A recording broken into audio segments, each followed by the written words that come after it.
Dunia disebut memiliki impian agar hidup tanpa ada sosok Presiden Rusia Vladimir Putin.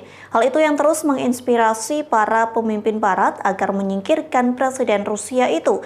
Kini dikabarkan negara Barat menemukan cara untuk melenyapkan Vladimir Putin. Hal tersebut disampaikan oleh Perdana Menteri Inggris yakni Rishi Sunak yang mengatakan Putin dan antek-anteknya harus diadili di Den Haag.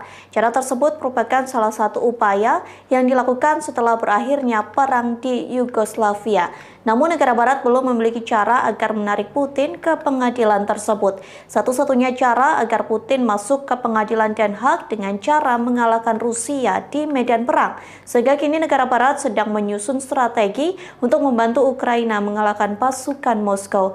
Di sisi lain, Rusia selalu mengeluarkan ancaman andalan yakni nuklir. Bahkan ancaman ini selalu digaungkan saat negara Barat dan NATO mengirimkan bantuan senjata untuk Ukraina. Terakhir, Putin mengancam akan meluncurkan nuklir pada Januari 2023. Ancaman tersebut disampaikan oleh juru bicara Kremlin Dmitry Peskov.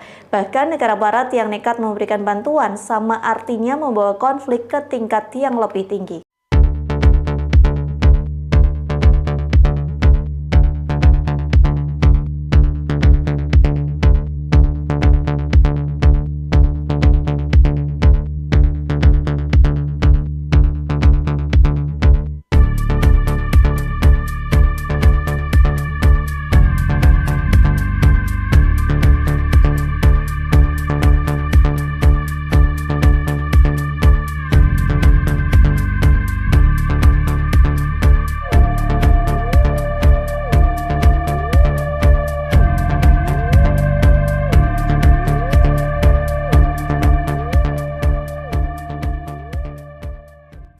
Terima kasih sudah nonton. Jangan lupa like, subscribe, dan share ya.